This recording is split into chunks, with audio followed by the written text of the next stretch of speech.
Muchas gracias por acompañarnos en este seminario. A nombre de la Asociación Mexicana de la Industria de Tecnologías de Información, les agradecemos su presencia. El webinar del día de hoy es Evaluaciones remotas para mejorar la experiencia del usuario de tus productos digitales.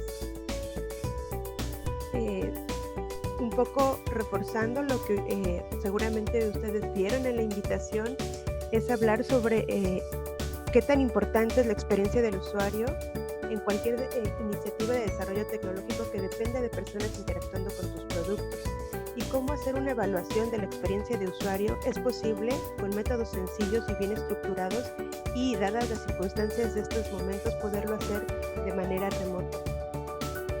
Víctor, quien nos acompaña para este seminario, va a compartir algunas ideas sobre cómo entender y cómo mejorar estas estrategias para que la investigación de esta experiencia de usuario la podamos realizar en estos tiempos. Me da mucho gusto contar con él, se los presento en base a su experiencia. Él es el doctor Víctor González, es director y fundador de Experiencia Studio Lab. Víctor es un consultor y experto internacional en innovación estratégica y la investigación y diseño de experiencias de usuario óptimas para productos digitales interactivos. Es fundador y director de Experiencia Studio Lab, que es una agencia consultora de investigación que ayuda a las empresas en México y América Latina a diseñar y crear mejores productos y servicios digitales. Tienen sede en la Ciudad de México y sirve a organizaciones en sectores como comercio minorista, logística, salud, gobierno, telecomunicaciones y finanzas. Además, ha ocupado cargos como profesor, docente e investigador en la Universidad de Manchester en Reino Unido, la Universidad de Azuay en Ecuador y la Universidad de California en Irvine. Es profesor en el Instituto Tecnológico Autónomo de México, el ITAM, y enseña sobre innovación, diseño de productos y gestión estratégica de la tecnología. Nos da muchísimo gusto contar con su experiencia y le agradecemos mucho el tiempo que nos está dedicando.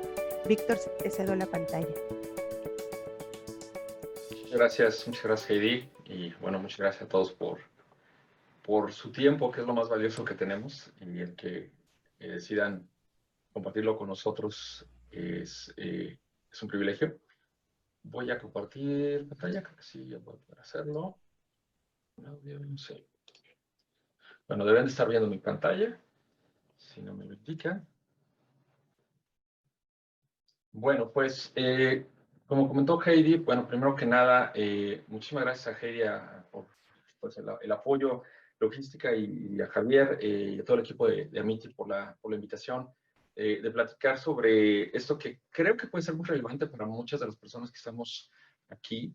Le preguntaba a Heidi al inicio que si sería interesante saber si las personas que están aquí asistiendo a este webinar, si están dentro de un equipo de desarrollo de software o sus empresas hacen desarrollo de software, y eso nos servía un poquito para tener guía de la audiencia y con quién estamos hablando.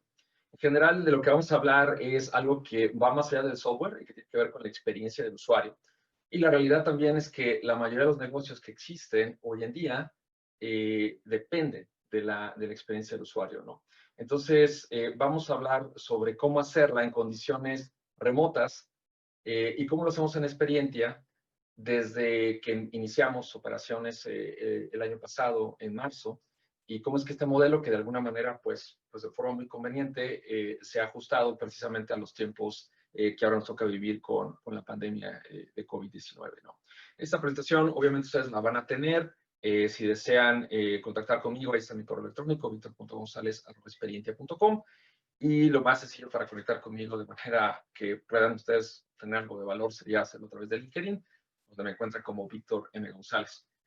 Entonces, la idea de la plática es primero explicar, digamos, conceptos básicos sobre experiencia de usuario y usabilidad, porque muchas veces dentro de los contextos de tecnologías de información podríamos no entenderlos bien, o en los contextos, por ejemplo, no sé, de marketing, a lo mejor podemos pensar que se refiere a otra cosa. Entonces voy a tratar de establecer algo que nos sirva y les sirva a ustedes comunicarse en este terreno. Y también después de eso voy a hablar precisamente de cómo es que nosotros podremos evaluar, y cuando hablo de nosotros me refiero a ustedes, podrán evaluar la experiencia del usuario y la usabilidad de productos digitales. Voy a establecer dentro de la misma introducción también la relevancia de por qué debemos de hacerlo, de si tendremos que hacerlo o no, y cómo podría afectar a nuestro negocio, si es que lo hacemos o si lo hacemos bien. Y vamos de ahí a hablar, después de haber dado ejemplos de cómo es que se hace la evaluación y cómo es que se presenta, voy también a darles algunas guías de herramientas para hacer evaluación remota. La intención, sinceramente, es de que ustedes lo puedan hacer solos. Ese es el mensaje. Y creo que si ustedes tienen y son apuntados a los recursos, digamos, correctos, podrían hacerlo, ¿no? Y después de ahí vamos a hablar sobre una conexión, creo que es muy relevante para muchos, que es cómo podemos integrar todo esto de evaluación remota, evaluación de experiencia de usuario, al desarrollo ágil de productos, porque en muchas organizaciones que se dedican a desarrollar software, ya sea su core business o sea algo, digamos, complementario, pues el método de trabajo es un método ágil, ¿no? Entregar cada 2 semanas, cada 4 semanas, y entonces ahí entra la duda, bueno, y si yo soy agilista, si hago cuestiones de Scrum, o alguna otra adaptación de un método ágil, ¿cómo podría integrar todo esto, no? Y de ahí, bueno, darles algunas referencias de dónde pueden aprender más y finalmente tener una especie para preguntas y respuestas, ¿no? Entonces, vamos a iniciar con lo que son conceptos generales, si les parece bien, y tratar un poquito de revelar, digamos, a lo mejor inconsistencias que podríamos tener en cuanto a de qué hablamos cuando hablamos de experiencia de usuario y usabilidad. Entonces, la forma más sencilla de explicar algo es decir cómo se experimenta, ¿no? Y entonces, aquí podríamos precisamente utilizar ejemplos que probablemente todos hemos vivido. Yo creo que nadie ha tenido problemas con un cajero automático. Pocos son los que de alguna manera se han confundido a lo largo de su vida con cajeros automáticos que cambian configuraciones, que se adaptan y que no tienen a veces muy claro exactamente cuáles son mis metas cuando voy a un cajero automático. Pocos de ustedes han experimentado este tipo de siniestros, de problemas, y de alguna manera han experimentado esta frustración que algunos hemos sentido cuando la computadora de alguna manera deja de funcionar como nosotros esperábamos que hiciera. Pocos también, a lo mejor ya en un ambiente de computación, sino en un ambiente en general de sistemas interactivos, han experimentado confusión al saber o no saber qué botón picar, ¿no? A veces para hacer algo, ¿no? Y tener esto que en diseño se llaman las llamadas a la acción, ¿no? Múltiples llamadas a la acción. Y probablemente también pocos de ustedes han experimentado a veces la inconsistencia que se da cuando algo se diseña para que esté embebido en algo más, pero no se considera dónde va a estar embebido, ¿no? Y entonces a lo mejor en la noche de ayer estuvieron tratando de hacer algo con su control remoto y se ve que efectivamente su fabricante de la televisión, Panasonic o cualquiera, no se comunicó bien con Netflix o viceversa, ¿no? Entonces, todo el mundo experimentamos esto y todo el mundo hemos también visto sistemas de kioscos en tiendas departamentales que pues no funcionan y que la gente preferimos mejor ir a buscar una persona para que nos ayude a resolver. Todos son problemas de interfase, problemas de interacción, de diseño de interacción. Y la realidad es que todo el mundo lo hemos experimentado. O sea, si hablamos de la carencia de experiencia de usuario en los sistemas interactivos con los que de alguna manera nos apoyamos, la mayoría hemos experimentado. Entonces, el problema no es tanto que la experiencia de usuario no la vivamos. Todo el mundo la vivimos cuando es buena y la sufrimos cuando es mala. El detalle y lo que quiero resaltar es que una cosa es vivirla y otra muy diferente es cómo podemos caracterizarla, cómo podemos medirla y cómo podemos resolver esos problemas. O sea, el gran reto que tenemos a veces cuando, digamos, trabajamos con tecnología es que podemos nosotros pensar que entendemos la experiencia mala o buena de nuestros productos, pero tenemos que ir más allá, tenemos que entender no nosotros cómo la entendemos, porque eso estamos sesgados obviamente, sino cómo la entienden los usuarios finales, cómo la entienden las personas que van a utilizar la tecnología. Y esto de alguna manera tiene que quedar bien claro, no es una cuestión de buen gusto, no es una cuestión de enchúlame la app o enchula la aplicación o échale UX, o sea, esas cosas no es una cuestión simplemente de poner magia y que funcione, es una cuestión de entender que la usabilidad es algo que se puede medir, que está estandarizado, que se sabe qué es y que cuerpos de estandarización como el mismo ISO, que muchos de ustedes trabajan con estándares ISO, por ejemplo, para cuestiones de calidad, han establecido y tienen estándares como el 924111, que da una definición precisa de lo que es la usabilidad. Y se refiere precisamente a cómo es que un producto o servicio digital para usuarios específicos puede lograr objetivos específicos con efectividad, con eficiencia y con satisfacción. Y eso implica entonces que la usabilidad se puede medir y se puede lograr que sea, digamos, que punte hacia que sea óptima. No hay un sistema que sea 100% usable. Ahorita vamos a ver ejemplos de eso, pero sí podemos empezar a trabajar por ir mejorando lo que vamos haciendo. Ahora, en contraste, bueno, entonces, ¿qué es la experiencia de usuario? Bueno, ISO también define la experiencia de usuario como las percepciones y respuestas del usuario que resultan del uso y o uso anticipado de un sistema, producto o servicio. Y esta definición es bien importante porque nos da una idea de que la experiencia de usuario no es algo que tengamos que medir hasta el final. Podemos medirla conforme vamos desarrollando un producto digital, un sistema de software, y podemos ir asegurando que va a cumplir con las expectativas de los usuarios y que sea eficiente, efectivo y satisfactorio. Ahora bien, entonces, ¿cómo se combina la experiencia de usuario con la usabilidad? Bueno, la usabilidad es un componente de la experiencia de usuario.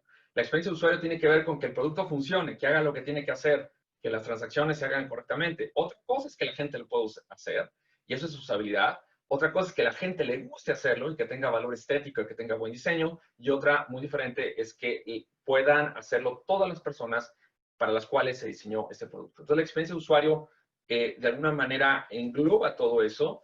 Y cuando hablamos de usabilidad y experiencia de usuario, y sobre todo de usabilidad, tenemos que conocer cómo es que usuarios reales podrán interactuar con el producto.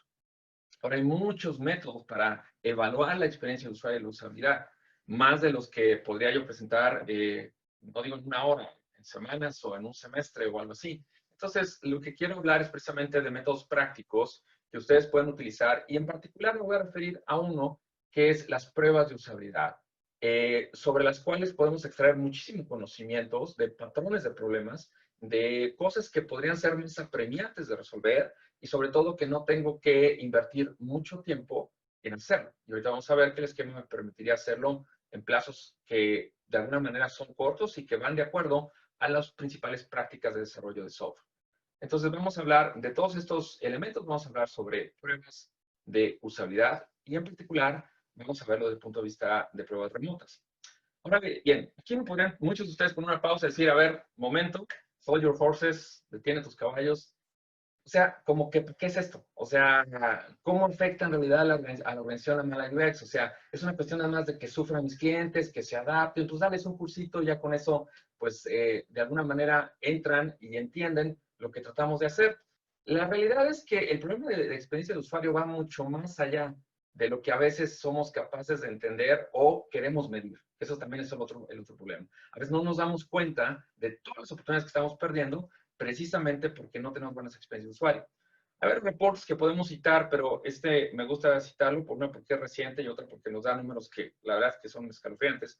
Y en este reporte se habla de que las malas experiencias de usuario cuestan a la industria de comercio electrónico. Hay muchísimas ahorita que están trabajando o tratando de entrar a comercio electrónico. Por la plática que daba Ricardo Medina la última vez, pues tiene mucho que ver con eso, con empezar a reinventarte digitalmente. Bueno, pues aquí va. Y estos negocios estaban perdiendo antes de la pandemia 150,000 millones de dólares al año en tiempo de desarrollo desperdiciado. O sea, cosas que habían desarrollado y que los tienen que echar para atrás o los van a tener que modificar porque no funcionan. Y más de 250,000 millones de dólares en procesos de compra no finalizados. Carritos de compra que al final de cuentas yo le llamo que son contenedores de buenas intenciones. Esas intenciones no van hacia adelante. Entonces, cuando hablamos de la mala experiencia de usuario, podemos hablar de que me va a afectar mi negocio de múltiples maneras. Primera, provoca retrabajo. Cuando tu desarrollo de software depende de la UX. Yo sé que algunos de ustedes hacen cuestiones de manufactura donde no hay una persona, un ser humano, pero si hay un usuario que va a utilizar una interfaz, un sistema interactivo, seguramente por problemas de UX tú podrías hacer mucho retrabajo como el que se acaba de escribir en cuestión de costos. Reduce ventas, como también lo mencionaba el slide pasado, cuando tu negocio depende de la UX. Y déjame decir algo, o sea, ¿cuántos negocios ahorita no se están moviendo hacia esquemas digitales, de digitalización, para evitar, por ejemplo, cuestiones de interacción y crear estas economías touchless? O por otro lado, también tratando de vender productos y servicios a través de canales digitales. Entonces, pues igual. Evitar ahorros, y aquí también hay redundancias enormes y la verdad, súper, a veces frustrantes para los que estamos en esto, cuando tu inversión en tecnologías de información depende de la UX. O sea, tú metes mucho tiempo, dinero en hacer un email marketing, o sea, por ejemplo, una aerolínea, y tratando de que la gente ya no hable al call center, tratando de que la gente ya no haga ciertas cosas como por ir al escritorio en el puerto. Y el hecho es de que por una mala experiencia de usuario en tu email marketing o en tu página web, tú pagas doble. Evitas ahorros que querías tener precisamente porque no hay una buena experiencia de usuario. Creas mala imagen y con esto de alguna manera creo que vamos a cerrar. Hay muchas, pero solamente 4 quiero resaltar. Cuando tu narrativa y tu propuesta de valor depende de la UX de tus productos digitales y la experiencia de usuario es mala. Entonces puede ser que tengas una experiencia súper agradable en tu espacio físico. Por ejemplo, yo soy un big fan de Gandhi y Gandhi, librerías Gandhi, me encanta. La persona número 1 en apoyarnos, pero su experiencia digital, la verdad, es bastante buena. Entonces, están dando el traste con mi amor hacia ellos. Bien, entonces aquí la pregunta viene, bueno, pero si se puede evaluar y mejorar la UX de productos digitales, entonces, bueno, estaremos aquí. Si no se pudiera, creo que es obvio, pero quiero decir cómo. Entonces, lo que quiero darles es un esquema y proceso general de evaluación remota de UX. Una, porque como decía en Experiencia, pues así nacimos, somos una empresa que hace evaluaciones remotas desde el día número 0, que arrancamos, porque desde que se diseñó esto, se diseñó para que fuera así. Y por otro lado, porque es muy importante para muchos de ustedes que tienen desarrollo de software, que podrían estar queriendo hacer evaluaciones y que dicen, sí, pero pues ahorita no lo puedo hacer y hay incertidumbre de cuándo lo voy a poder hacer. Entonces, lo que tenemos que partir es primero de qué se trata y de lo que se trata en una frase que aquí me robé del señor Steve Krug, es que tenemos que hacer sentido de la interactividad. ¿Qué significa esto? Bueno, el aspecto central de una evaluación de experiencia de usuario es entender cómo es que la gente se comunica con un sistema interactivo. Y eso es importante porque a veces perdemos de vista eso. Decimos, oye, pues es que el usuario no lo entiende. Está fallando, es una comunicación entre un desarrollador, un diseñador de interfaz que está fallando en comunicar con un usuario final. Y a veces por desconocimiento precisamente de cómo es que piensa, qué modelo mental tiene ese usuario final. Punto número 2, la comunicación implica hacer sentido. ¿Por qué? Porque se hace sentido en dos vías. Por un lado, yo recibo un reporte de un dashboard y digo, ah, sí, lo que puedo hacer es esto y lo que entiendo es esto. Pero por otro lado, cuando yo recibo información, estoy haciendo ese sense making, pero también cuando yo estoy dando información. Porque a veces cuando estoy capturando algo, digo, ¿debería poner esto o no debería poner esto? ¿Qué tan importante es esta información? Y de ahí vienen grandes problemas y retos en calidad de los datos que a veces generamos y que a veces, muchas veces queremos utilizar para poder hacer minería de datos y otras cosas, para sacarles provecho, ¿no? Entonces, cuando la comunicación y donde la comunicación falla, donde esta es crítica, es el énfasis de lo que se prueba y se analiza. O sea, una prueba de experiencia de usuario, de usabilidad, se centra precisamente en entender dónde podría haber implicaciones de problemas de comunicación o donde ya sabemos que hay problemas de comunicación. Ya nos metimos en Google Analytics y estamos viendo que aquí está cayendo en el funnel, nos indica que aquí ya no avanzan, o simplemente en el call center nos reportan cientos de llamadas por un problema que es claro que tenemos que resolver, pero que de alguna manera no sabemos por qué se está ocasionando. Para eso es una evaluación de ese estilo. ¿Cuáles son los pasos generales de la evaluación de UX y la usabilidad? Y son 7, y se los aprenden, pues ya la hicieron y pueden de ahí aplicarlos. Son súper sencillos. Paso número 1. Hay que invitar a personas a participar a una prueba. Vamos a ver algunos videos que ilustran cómo se hace esto.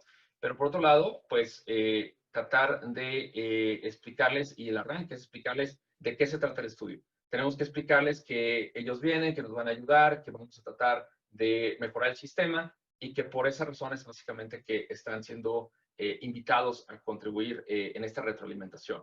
Pues explicamos todo el proceso que tiene que ver con cómo reclutar y cosas por el estilo, pero básicamente también le tenemos que resaltar que aquí la evaluación, léase ahí, la evaluación es del sistema, está centrada en el sistema, no en las personas. Invitamos a estas 3 o 4 personas, ¿no? Para ver qué tan competentes son ellos con el sistema. Lo que intentamos es ver qué tan competente es el sistema con ellos. Ver si esas personas que tienen un perfil que se asemeja o es, de hecho, directamente el que va a ser el del usuario final de mis productos o mis servicios digitales. Luego, explicar la técnica de voz alta. Le tenemos que pedir a las personas que nos expliquen lo que están pensando. ¿Y por qué es esto? Bueno, porque normalmente en muchos de los esquemas que nosotros utilizamos a veces para tratar de entender la voz del cliente o tratar de entender cómo es que está funcionando nuestro sistema, lo que tenemos es conductual o en muchos casos intencional, pero realmente lo conductual de hasta aquí se queda, esto no lo pudo hacer, pero no sabemos por qué. Entonces, la gran pregunta que resolvemos con una evaluación de UX es ¿por qué la gente no puede hacer lo que pensé que podría hacer de manera sencilla? Y pidiéndole que piense en voz alta se puede lograr. Le pedimos consentimiento para hacer la prueba. Siempre esto hay que lograr para que la gente tenga confianza.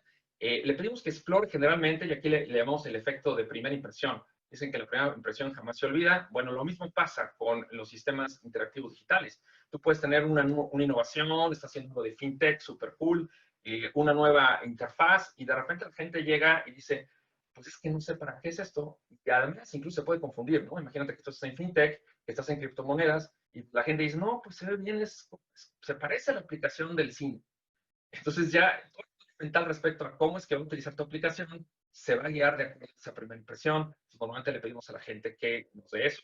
Y luego ya nos ponemos a hacer algunas tareas de las que esperamos que la gente haga con nuestra aplicación, ¿no? 1, 2, 3, 4, 5 tareas. Y después ya tenemos un cierre donde básicamente tratamos de que la gente nos haga una recapitulación de cómo le fue y cómo es que él o ella piensa que puede mejorarse esta experiencia. Entonces, no les voy a dar tantos detalles en esta plática, pero sí muchas referencias. Y entonces, si ustedes quieren entender más cómo funciona esto, o sea, más a detalle, no es un video muy largo, pero es un video que les puede ayudar a entender cómo se hacen las pruebas de usabilidad. Les pido que se vayan a bit.ly, Experientia Labs, así, Experientia Labs, y ahí pueden ver un video donde explicamos el proceso con más detalles, y obviamente voy a dar aquí suficientes detalles, pero vamos, ustedes pueden ver algo complementario, si no ahora más adelante. Entonces, bit.ly Experientia Labs, todo junto. Pero bueno, vamos a ver cómo se ve. Este no es el video, de hecho, este es otro video que no está ahí, pero el otro es complementario. Aquí lo que van a ver es un overview general de cómo es que pedimos consentimiento, cómo es que le pedimos que haga lo de pensar en voz alta, y después cuestiones de cómo empieza a hacer la prueba, ¿no? Entonces, espero que lo puedan escuchar, y si no me interrumpes, por si no escuchaba el audio, y luego arrancar. Se les solicita permiso para grabar audio y video de la sesión. Esta medida para que el investigador pueda transcribir después las ideas que estén ahí expresadas. La participación en este estudio es estrictamente voluntaria. La información que se recoja será confidencial y no se utilizará para ningún otro propósito fuera de los de esta investigación. Sus respuestas a la entrevista y o cuestionario podrán permanecer totalmente anónimas o se podrá hacer referencia directa, según sea cual. Si tiene alguna duda sobre este proyecto, puede hacer preguntas en cualquier momento durante su participación en él. Si alguna de las preguntas durante la entrevista le parecen incómodas, tiene usted el derecho de hacérselo saber al investigador o de no responderles. De antemano, le agradezco su participación. Ahora vamos a descargar la aplicación. Te voy a pedir que todos los movimientos que hagas o tus pensamientos mientras estés navegando en la aplicación, los vayas expresando así en voz alta. Va. Pues estoy viendo aquí este producto, como si estuvieras hablando con tu mejor amigo o con alguien por teléfono y no te tienes que explicar todo. Va. Superam es caro, City Market es caro, Chedraui Select es caro, Frescure es caro, pero Frescure está cerca de mi casa y es muy bueno. Tienen puros lugares caros. Eso no me gusta. Ahora voy a buscar carne. Carne molida. Uf, sí, carne molida. Carne molida. Mira, me escuchó. Dije carne molida y apareció. Ay, pero aparece pedigrí. O sea, esto no es... No es lo que estoy buscando. Y me salió cachao. Mira, sirloin steak. No. ¿Qué onda? Me salen puras cosas de perros. Filtros. Ok.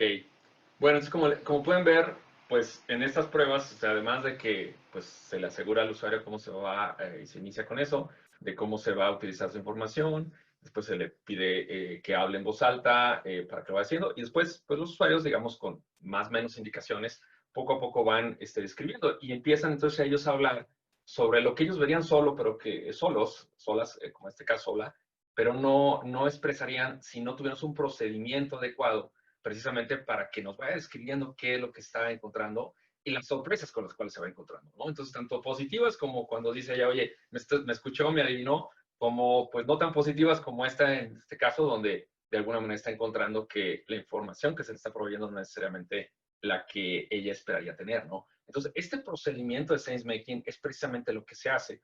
Y bueno, esta es una prueba que se ejecutó de manera presencial. Sin embargo, aquí, en este caso, el cliente está precisamente de manera remota viendo lo que está pasando. Entonces, vamos a dar detalles sobre esto para que entiendan un poco más sobre cómo funciona.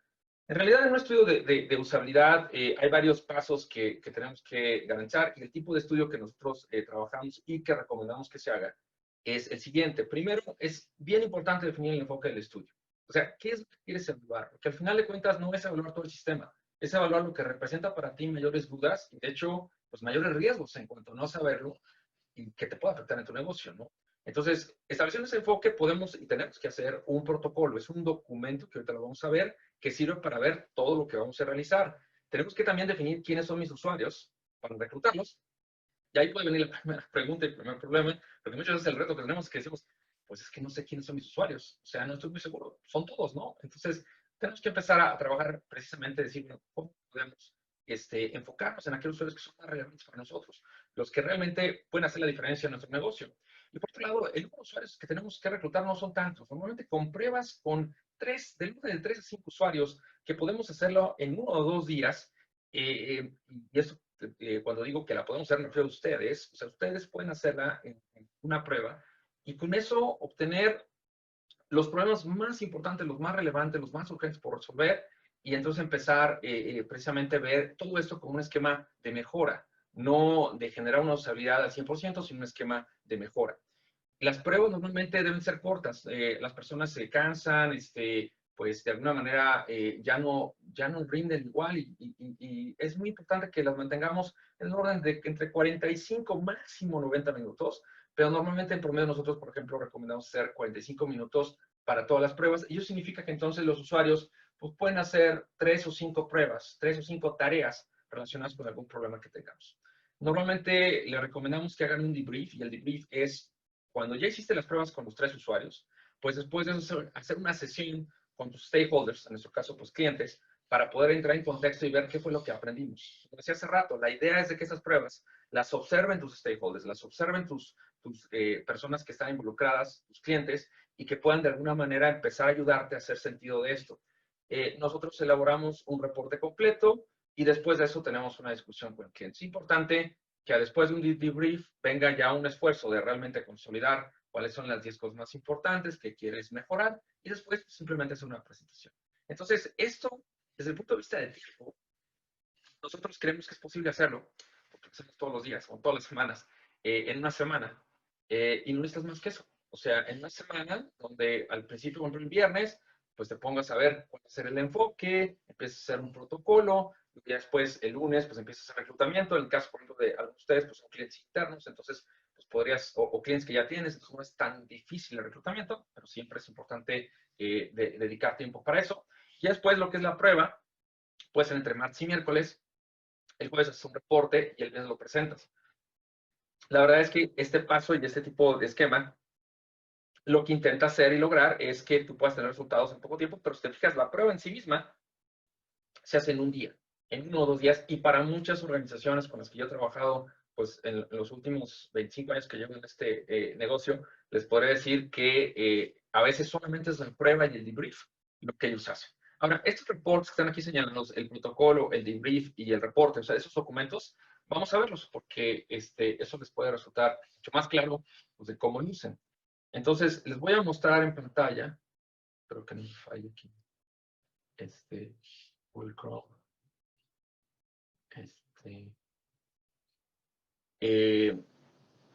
reportes. Eso que están viendo mi pantalla, ¿verdad? Entonces, les voy a mostrar unos reportes que les pueden ayudar a entender esto. Es un caso, el caso de Rappi. Rappi, el disclaimer es, no es nuestro cliente, nosotros hacemos muchos casos, algunos básicamente para informar a los que sí son nuestros clientes. En el caso de Rappi, no es nuestro cliente, no porque vaya a decir nada malo de Rappi, pero simplemente para que, ¿no? Es el protocolo que nosotros trabajaríamos con un cliente, fue el caso de Rappi, pero como los demás, pues los tenemos en 10 y se lo podemos mostrar, pues simplemente les da una idea de cómo luce. Hay instrucciones para el facilitador, donde decimos la prueba, como la vieron, ahí salió Aldair, que es uno de los investigadores del laboratorio, pues él lee estas cosas, ¿no? Como bienvenido, le agradezco el tiempo por esta evaluación, etcétera, etcétera. Aquí en este caso para Rappi se hace una preentrevista de hábitos de compra y luego ya vienen las tareas que va a hacer, ¿no? Entonces, le decimos, por favor, ingresa a tu App Store y busca la aplicación Rappi. Una vez que tengas, navega en plataforma, ingresa a la sección de restaurantes, examina las tiendas disponibles y elige una de tu agrado para pedir tu desayuno. Es para un usuario nuevo, para un usuario que ya tiene la aplicación. Una vez que tengas el app, por favor, navega a la plataforma, ingresa a la sección de restaurantes, examina las tiendas disponibles. O sea, cada una de las tareas, estas por ejemplo son de descubrimiento plenamente, algunas son más bien como de lograr algo, ¿no? Busca algo, haz esto, haz aquello, ¿no? Y así se definen, son en este caso 4 tareas de diferentes, con diferentes énfasis, tratando de evaluar, se especifica el tiempo y como pueden ver, pues, la duración, pues como decíamos, no es más que de unos 45 minutos por participante. Normalmente en un estudio de estos, como decíamos, involucramos entre 3 y 5 participantes por prueba y con eso es suficiente para detectar la mayoría de los problemas más frecuentes. Ese es un ejemplo de reporte, de protocolo, o sea, la guía para hacer la prueba. Ahora, ¿cómo se ve un debrief? Ese sería, una vez que haces los 3, ¿qué es lo que le estás o le deberías de mostrar a tus stakeholders? Bueno, recomendaciones que hagas algo como esto. Primero, patrones comunes. O sea, ¿qué fue común entre ellos? Entonces, decir, bueno, 3 de 4 usuarios tuvieron problemas para agregar una nueva dirección porque el mapa no detectaba su ubicación actual. 3 de 4 usuarios tuvieron problemas para editar el desayuno dentro de la canasta porque, aquí nos faltó algo, 1 de 4 usuarios tuvo resultados incongruentes con las búsquedas cuando utilizó la barra de búsqueda, 1 de 4 usuarios difícilmente halló el precio de envío porque tiene el nombre de domicilio. Entonces, este tipo de cosas, de 3 de 4, esos patrones, que la verdad es que no te recomendamos que los pongas en términos de porcentajes, eso puede derivar a algunos problemas de falsa generalización de los resultados, pero sí te pueden dar una idea de, para los que tú evaluaste, qué tan comunes fueron esos problemas. También, por ejemplo, poner ratings, que son las preguntas que hacemos al final de que si fue fácil o fue difícil, pues para cada tarea, el restaurante, el sub, el checkout, cuál fue el promedio, también, igual, pues, conviene aquí poner diversión estándar, son muy poquitos números, y después ya las respuestas, por ejemplo, con hábitos de compra y algunos otros, pues, digamos, observaciones importantes. Como les decía yo, para muchos de las personas que yo he tenido el privilegio de servir en estos últimos años, más intensamente en los últimos 2 años y medio, pero ya por muchos años, para muchos de ellos esto es suficiente. O sea, dicen, mira, con esto yo ya empiezo a generar mejor producto. Entonces, ¿qué significa? Pues que realmente la prueba la puedes hacer en un solo día terminas y con esto, ¿no? Ahora, ya para algo un poquito más elaborado, y sobre todo que se base en fundamentación, que es lo que hacemos nosotros en Experientia, nosotros producimos esta clase de reportes. Ya estos reportes es el modo estudio de Rappi, que tiene una presentación de qué fue lo que se hizo, cuándo se hizo, referencias de qué información tomamos, las metas que se buscaron. Aquí las metas bien importantes son metas desde el punto de vista del negocio, ¿sí? No desde el punto de vista del usuario, sino desde el punto de vista del negocio, porque son metas que son relevantes para que el negocio haga lo que quiere hacer, en este caso con Rappi, ¿no? Y después ya vienen los hallazgos, y por cada hallazgo viene dónde está el problema.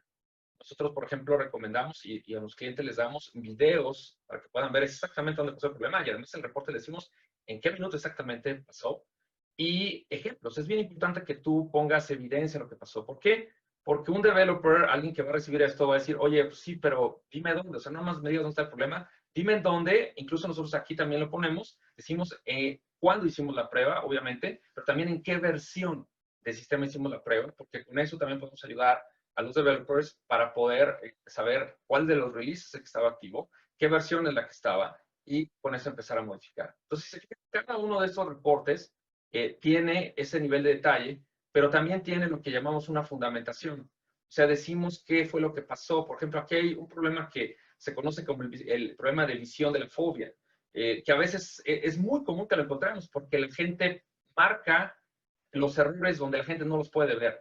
No voy a decir mucho de eso, y a propósito, ustedes pueden y van a tener, si así lo deciden, nos pueden contactar, nos pueden mandar copia de reportes como esto para que vean el detalle. Pero en ese problema de visión de la fobia, pues simplemente decimos, bueno, ¿dónde está? Lo explicamos y damos esa información para que se pueda entender que no solamente es cuestión de opiniones, que es lo que te puede pasar, ¿no? Entonces la evaluación, entregas un reporte como estos dices, no, es que Carmen es muy delicada, ¿no? Joaquín es muy picky con esto. No, ahí está el problema aquí te lo ilustro, y así es como funciona, ¿no? Entonces, regreso, espero que puedan ver toda mi pantalla, regreso al esquema, ¿no? Son esos 3 documentos, el protocolo, el debrief y el reporte, los cuales normalmente estamos generando y recomendamos que se haga. Ahora, ¿qué es lo más importante? La verdad es que lo más importante es lo que tú puedes ver en tiempo real y escuchar, o lo que tú puedes después recibir. Ahorita voy a poner un ejemplo de un estudio que hicimos, también de caso para Amazon, donde se ven, lo que decía yo, los porqués. O sea, ¿qué es lo que la gente nos dice en las pruebas de usabilidad? Nos explica el por qué hace lo que hace, y esos los analíticos que podemos generar, desafortunadamente no lo va a decir, pero sí las personas. Entonces, espero que lo puedan escuchar. Un CD. ¿Un CD? Ajá. Ok. ¿Y por qué confías más en Amazon respecto a que comentas? Por el Prime. Como que lo veo como que si, no sé, como que nosotros decimos que sí es original y que sí te va a llegar bien. El Prime te causa más seguridad. Ajá. Ok. ¿Y utilizas la opción de agregar a la web? Entonces ahí tenemos un ejemplo de A partir de justificando eso, como que por qué el Prime No Yep. confías ya en terceros, no. Por sería eso casi siempre importante. un CD. Lo voy a dejar ahí. Y en pocos segundos podemos tener información que nos hubiera tomado de alguna manera una justificación de otro estilo, pues probablemente muchas encuestas y simplemente falsas conclusiones. Acá pues, simplemente lo podemos tener y podemos empezar si ves un patrón, ¿no? Otro porqué aquí, de otro ejemplo, aquí está, es un ejemplo de Mercado Libre, algo con variedad. Porque ves la descripción, ves el pago total, ves si hay envío gratis o no, e incluso ves si lo puedes hacer a pagos, ¿no? Sin intereses. Y también eso, pues, es muy atractivo. Muchas veces, por ejemplo, apenas compré las hieleras, me salieron a 6 meses sin intereses. Entonces, pues está súper bien. Entonces ahí tenemos justificaciones que nos da la gente respecto a lo que está haciendo y por qué de alguna manera lo hace como lo hace, ¿no? Que nos dan contexto y sentido. Este último también nos da una idea de cómo es que la gente va ilustrando y cómo es que el protocolo en voz alta nos puede ayudar a ir descubriendo muchas cosas que de manera rápida y empezar a mejorar, ¿no? Sí, sí, porque es más rápido. Siento que pierdo menos tiempo que estarme metiendo a los menús. Ok. Entonces, por ejemplo, jitomate, a ver, pero aquí sale poner al carrito,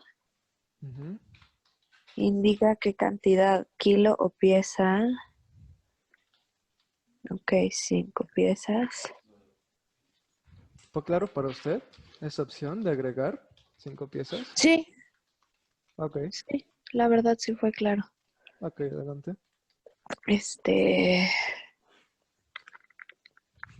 Bueno, por ejemplo, voy a buscar pollo. Aquí igual poner el carrito. ¿Ok? Pues como pueden ver, las intervenciones del facilitador son mínimas, o sea, la gente lo va narrando, es como si estuviera haciendo una descripción de un partido de fútbol, ¿no? O sea, lo va haciendo. Esa es un poco la idea para poder entender dónde están los problemas. Y a propósito de esta prueba, esta última que presentamos con Fer facilitando, esta se hizo remota y la gente estaba desde su casa haciendo esto, ¿no? Entonces, ¿a dónde nos lleva todo esto? Bueno, primero, la idea es que este tipo de estudios se puedan hacer en periodos cortos de tiempo, ¿no? Que se obtengan en una semana, que se puedan hacer pruebas presenciales de cualquier parte. Nosotros, desde el origen, lo hemos hecho con nuestros clientes. Nuestros clientes no tienen que venir a nuestras oficinas para poder hacer esto. Ellos se conectan desde donde están. Pero también pasa lo mismo con los que participan, los usuarios finales. Y hoy en día termina pasando con nosotros, porque desde la segunda semana de marzo, pues todo el equipo de Laboratorio de Experiencia están distribuidos en más de 5 ciudades de México, ¿no? Entonces, estamos operando todo, ahora sí, 100% remoto, ¿no? Se facilita que los clientes puedan participar y es bien importante porque la idea es de que ellos puedan contribuir y a través del chat hagan preguntas y eventualmente el facilitador la ponga a consideración de los clientes. Y es bien importante porque entonces no se pierde tiempo. O sea, como les decía, el mismo día se hace el debrief y ese mismo día se empiezan a tomar decisiones. Ese es el punto, que tener resultados preliminares que les permitan tomar acciones de manera inmediata, y es una técnica en general de este tipo de pruebas que ustedes pueden utilizar, ¿no? Entonces, esto de alguna manera nos lleva, y bueno, es un ejemplo, y lo pongo simplemente porque es medio representativo de qué pasa. Aquí lo que pueden ver es que su servidor estaba en la Ciudad de México, viendo la prueba de usabilidad en el tráfico de la Ciudad de México. Una de las clientes, Genevieve, estaba en California, y en este caso tenemos a Andrea, que está en uno de los laboratorios, y Claudette en otro, que son investigadores. Pero entonces, o sea, este esquema, la idea es tenerlo completamente distribuido. Y en este caso estamos haciendo una presentación para el cliente de los resultados de lo que se dio en una sesión de estas que llamamos de debrief, ¿no? Entonces, ¿cuáles son los roles de un equipo? Pues como pueden ver, lo descrito: reclutadores, facilitadores, soporte técnico, tener gente que esté haciendo soporte de chat. Nosotros hacemos muchos estudios para compañías en Estados Unidos, y algunos de los que participan escuchando no necesariamente entienden español, pero tenemos una línea de soporte de chat que está haciendo traducción casi simultánea para que puedan entender qué está pasando. Tener un rol también de host para que pueda estar coordinando. Tenemos gente que tanto hace las cuestiones de soporte técnico a nivel de cuando está sucediendo la prueba, como personal que está checando que la persona que está remota pues tenga la conexión bien de internet, que pueda tener el software que sea necesario, ¿no? Algunos posibles obstáculos, soluciones, bueno, hay varios. Algunas cosas es que asegúrate que tienes un perfil de usuario bien definido. En ocasiones, y yo siempre lo menciono, a veces el principal problema con las pruebas de usabilidad y con el diseño centrado en el usuario son precisamente el conseguir los usuarios. Entonces es bien importante saber que tus usuarios sean representativos del perfil que tú quieres. A veces los usuarios no son puntuales, entonces también tienes que considerar eso, que a veces el prototipo que no esté funcionando como debería, o simplemente a veces cambios de último minuto en cuestiones de protocolo, ¿no? De lo que hay que hacer. Pero bueno, estas y otras muchas recomendaciones. Fue en abril, liberamos este reporte, Investigación Remota en Tiempos Complejos, que si les interesa, con mucho gusto los podemos enviar, que es básicamente el equipo de investigadores de experiencia. Son 10 personas trabajando en esto. Hicieron la tarea de hacer un reporte compartiendo lo que ellos han vivido en esto, y si les interesa, con mucho gusto se los podemos llegar. Pues bueno, es una serie de buenas prácticas, ¿no? Bien, casi estamos por terminar. Lo primero es herramientas para evaluación remota. ¿Qué herramientas pueden utilizar ustedes? Bueno, hay muchas herramientas. Las primeras cosas que debemos decidir es si vas a hacer algo 100% remoto o si quieres algo presencial. También si va a ser algo donde vas a evaluar plataformas móviles o de escritorio, y si va a ser un estudio más bien cuantitativo o cualitativo. Ese tipo de cosas de verdad que te llevan al tipo de herramienta, y te pueden llevar a tener herramientas como esta, por ejemplo, el Lookback, que es una herramienta bastante práctica para poder evaluar software y poder tener todo, o sea, tener ahí grabados los archivos de lo que se fue generando, de las aplicaciones móviles, hacer el booking y otras cosas. Obviamente tiene un costo, pero existen esta clase de herramientas. Hay muchas otras como UserZoom o TryMyUI o Usabilia, que ustedes pueden también consultar. Y para mayor referencia a todo esto, podrían... Sí, adelante. Perdón, igual y si podemos ver tu pantalla de PowerPoint, seguramente... ¿Sí es esa lo que nos estás compartiendo? Es que nos preguntan en el chat si todas las recomendaciones que nos estás haciendo las estás proyectando en el PowerPoint, porque tenemos ahorita la pantalla del Drive. Y la verdad es que está bastante interesante, y están viendo las herramientas que estabas comentando. Ok, ¿ahora sí ya ven la pantalla? Ya, muchas gracias. Ok, perdón, mil perdones. Mala usabilidad, experiencia de usuario de Zoom, que no dejó ver eso. Pero bueno, aquí creo que esto es lo más importante. O sea, estas son las herramientas que que les estoy recomendando. Para mayor referencia a estas herramientas, no se pierdan mucho, hay varios recursos, pero me gusta mucho recomendarlo. Este es de Nielsen Norman Group. Ahora sí están viendo ya mi pantalla de PowerPoint, ¿verdad? Sí, gracias. Perfecto, sale. Este recurso de Nielsen Norman Group que ustedes pueden acceder es una lista, bueno, es un artículo acerca de qué herramientas se pueden utilizar para hacer pruebas no moderadas, pruebas remotas, pero además trae un link a esta hoja electrónica donde les dice de todas las herramientas que existen, varias decenas de herramientas donde ustedes van a poder ver qué tipos de datos pueden extraer y hacer es básicamente un benchmarking, ¿no? Donde ustedes pueden ver y tomar decisiones, ¿no? Entonces, eso pues está ahí disponible. Si lo quieren buscar directamente, se vayan ahorita. Tools for Unmoderated Usability Testing en Nielsen Norman Group y ya lo tienen. O si tienen paciencia, pues ahora que tengan la prestación, lo pueden consultar desde aquí. Bueno, cerramos con lo siguiente. Todo esto suena muy bien, pero yo sé que la mayoría de ustedes tienen el reto de que, bueno, pues yo me muevo en un mundo ágil o de cascada, lo que sea, ¿cómo lo hago para integrarlo? Bueno, lo primero que tenemos que entender es que en sí mismo el diseño centrado en la experiencia del usuario es todo un área y que contempla varias, digamos, metodologías y procesos. El área que yo describí es una solamente de ellas, que es lo de pruebas, pero también hay muchísimo para lo que podemos llamar trabajo de descubrimiento o simplemente trabajo de modelado. Entonces, no me estoy dando un punto de partida, pero esto es mucho más que simplemente pruebas de usabilidad. Ahora bien, podemos tener varias formas de pensar en esto, meterlo en un ciclo ágil. Una es que metas diseño dentro de cada uno de los sprints y que de alguna manera pues tengas gente de experiencia de usuario y evaluadores que puedan estar haciendo estas pruebas pues en cada sprint. La verdad es que esto no siempre es posible. La mayoría de los escenarios se parecen más a esto. Yo primero hago trabajo de diseño y de evaluación y eso se lo mando ya después al backlog que voy a estar utilizando digamos, en ciclos tradicionales de Agile, ¿no? Entonces, hay diferentes formas de hacerlo. Unas utilizan sprint ceros, otras utilizan, dependiendo de las metodologías, podrían ser que fuera más adelante cuando hagas evaluaciones de este estilo. En resumen, de lo que tratamos de hablar es que hay que trabajar de preferencia por adelantado el sprint de desarrollo. Tratar de entender que la relación con el Product Owner en esquemas ágiles es súper importante y puede ser tu mejor amigo, tu peor enemigo, si no se entiende en qué estás tratando de contribuir. La responsabilidad también hay que decir, no es siempre tu mejor opción, como decíamos, hay otros métodos. Entonces, en algunos casos, por ejemplo, pueden ser entrevistas más genéricas y a lo mejor lo que quieres es entender quiénes son tus usuarios. Entonces, de entrada puede haber otros métodos. Hay que entender también las diferencias, como decía, entre trabajo de descubrimiento y trabajo de evaluación. Lo que mostramos tiene que ver más con la evaluación de un producto ya terminado y, pues, presentar reportes que hagan sentido a las audiencias. Entonces, eso es básicamente lo que quería presentarles. Antes de tomar ahorita preguntas y respuestas, déjeme decir dónde podemos aprender más. La mayoría del método que nosotros utilizamos en experiencia se plasma en estos libros y más de más a menos. Steve Kroc es una persona que bueno, yo estimo mucho y que por mucho tiempo he seguido e interactuado con él.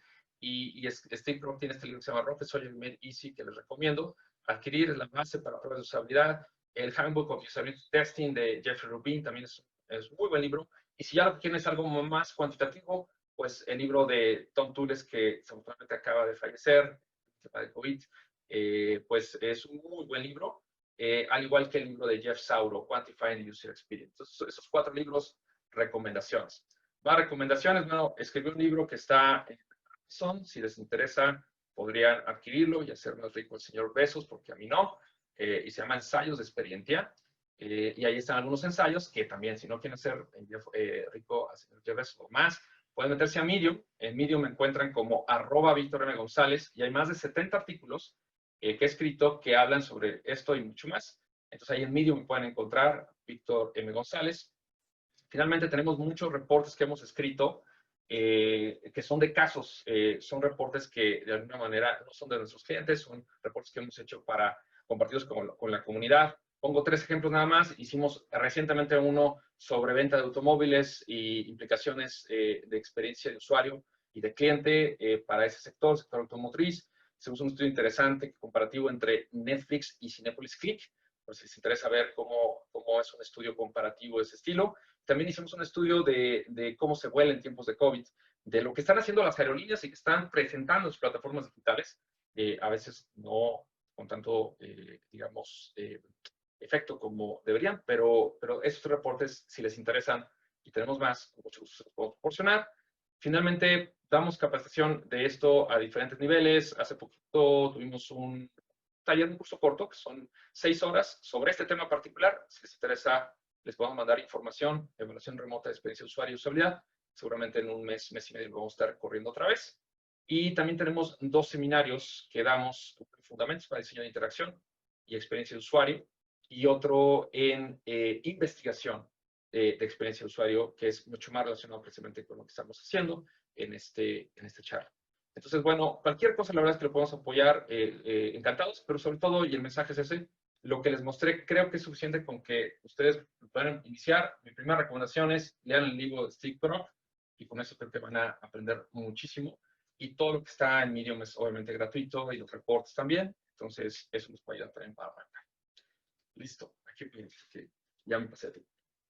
No, perfecto, muy bien. La verdad es que es sumamente interesante. Sí hay preguntas.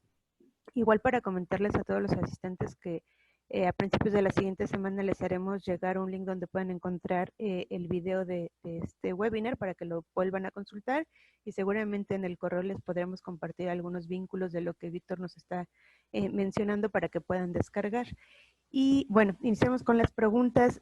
Nos pregunta, Nomara y Jorge Antonio coinciden en que si hay algún número de usuarios que se necesiten para tener una muestra significativa en hacer un ajuste en el sistema o plataforma en la que estén trabajando. O sea, ¿cuál es el número específico de participantes?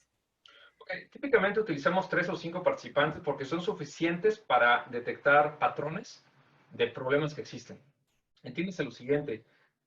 Lo que estamos tratando de buscar son patrones comunes que nos resulte evidente que tiene problemas el sistema, no tanto la generalización. O sea, hacer una prueba donde podamos hacer una validación con procedimientos estadísticos y ver si son esos problemas son recurrentes y desde el punto de vista de estadística comparativa, estadísticamente significativos con respecto a otra cosa, pues nos llevaría un tamaño de muestras mayores.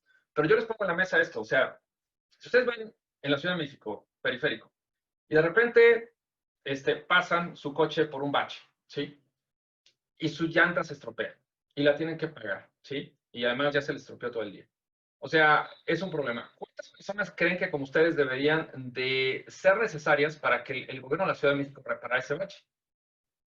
Pues una, ¿no? O sea, con que a ustedes les pase es más que suficiente, ¿no? Entonces, ¿por qué pensamos que eso debe ser diferente en el mundo digital? O sea, con que a 2, 1 o 3 personas les pase un problema, deberíamos estar pensando que ese problema debe ser resuelto. Y las pruebas que estamos hablando acá formalmente se conocen como evaluación formativa, o sea, evaluación que me ayuda a ir mejorando. Entonces, si queremos eso, con 3, 5 usuarios es más que suficiente. Si quieres generalizar, normalmente vas a estar hablando de muestras de orden, digamos, de 10 veces más.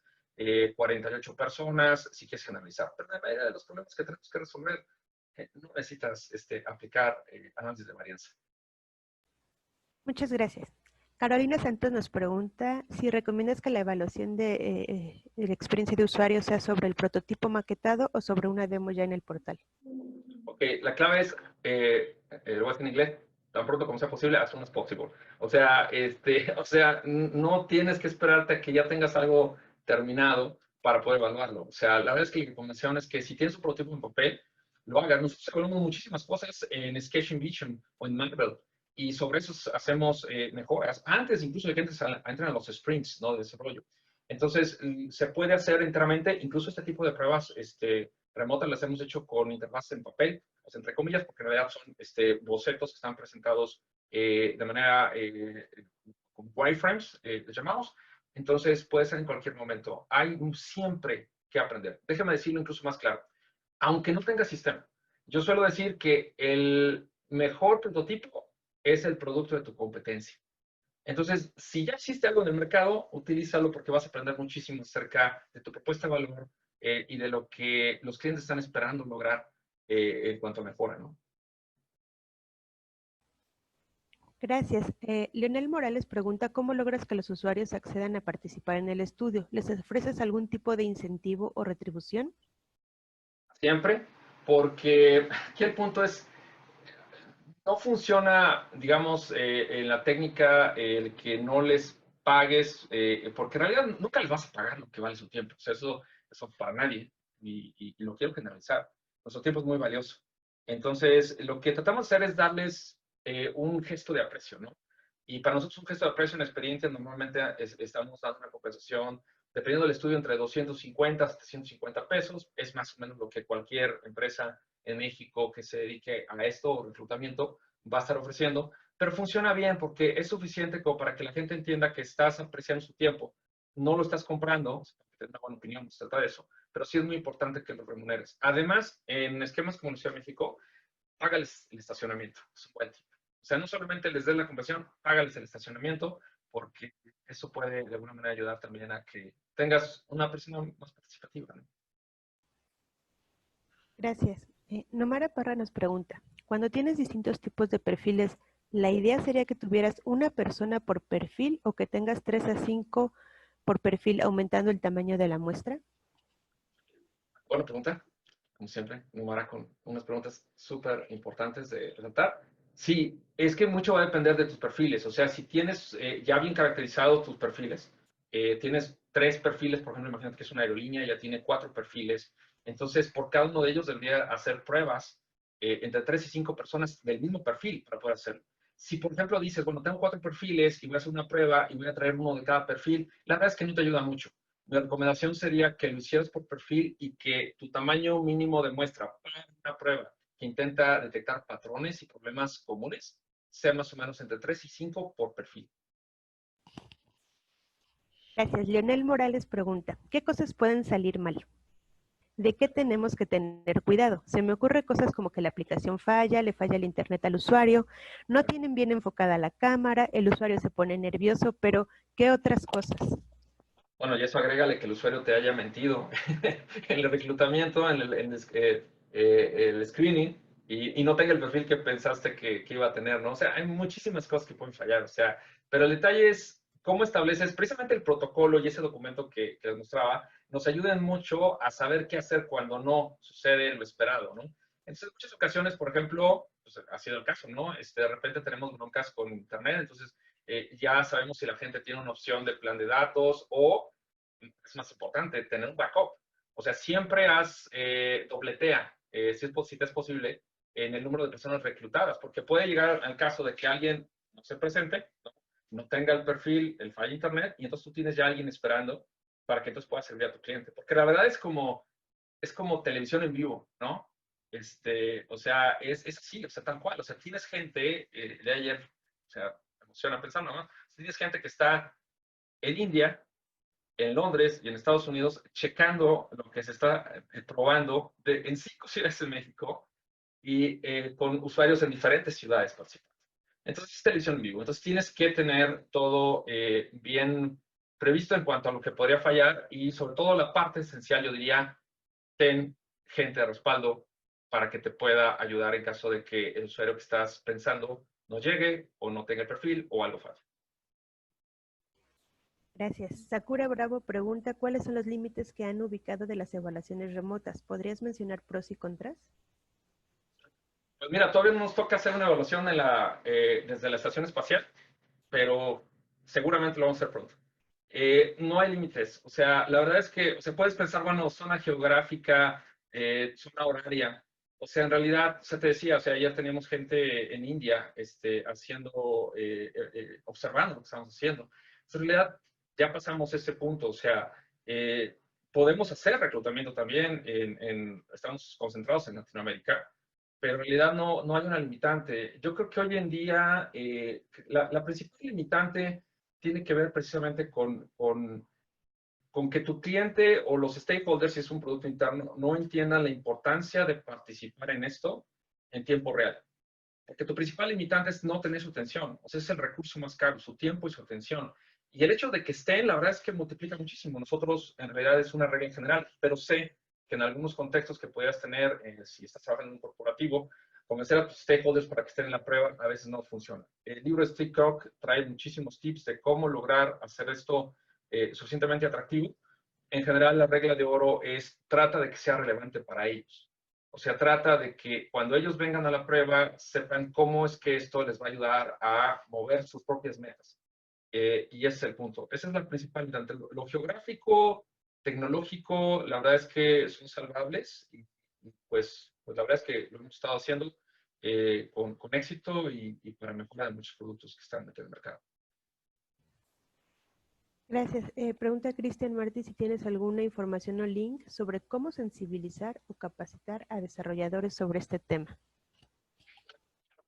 Tengo algunos artículos, de hecho, que hay un artículo en Medium que habla precisamente de cómo es que puedes ayudar a startups a atender todo este asunto.